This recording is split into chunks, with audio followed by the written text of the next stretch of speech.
வெளிநாடு போனதில் ராசிக்கல்லோட முக்கியம் வந்து வெளிநாட்டில் ரொம்ப எடுத்துக்கிறாங்க, நம்ம நாட்டில் கம்மியாக எடுத்துக்கிறாங்க.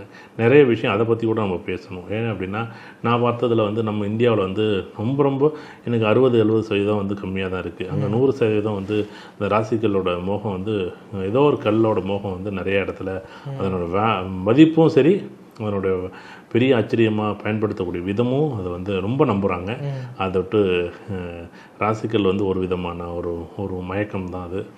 சில பேருக்கு அது பெரிய தாக்கத்தை ஏற்படுத்துது, சில பேருக்கு அது வந்து நல்லதும் இல்லாமல் கெட்டதாக இருக்குது. என்னுடைய நண்பர் ஒருத்தர் ஒரு அரசியல்வாதி, தமிழ்நாட்டில் பெரிய ஒரு ஜோசியர்,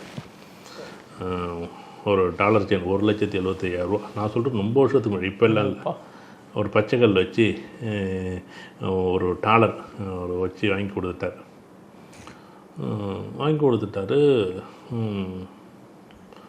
அவர் வந்து பெரிய ஒரு அரசியலில் இருக்கிறார்.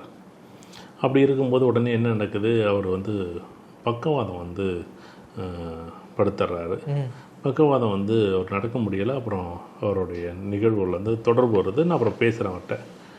நான் பேசும்போது நான் அவர்கிட்ட ஏதாச்சும் உங்களுக்கு இது எப்போ நடந்துச்சு, ஏன் நான் ஃபஸ்ட்டு வந்து ஜாதகம் பார்க்குறது மாதிரி ஒரு சில கேள்விகள் கேட்குற மாதிரி, இது உங்களுக்கு இந்த பக்கவாதம் ஏன்னா அவ்வளோ ஒரு அழுத்தமாகவும் ஒன்றும் தெரியலை, என்ன நீங்கள் என்ன வேலை பண்ணீங்க, இல்லை சார் தொழில் சம்மந்தப்பட்டது தான் சார், அரசியலில் இருக்கிறோம் அப்படின்னு சொன்னார். சரிங்க, ஏன் ரைட் நல்லது அப்படின்னு. வேறு ஏதாச்சும் காரணம் இல்லை சார்,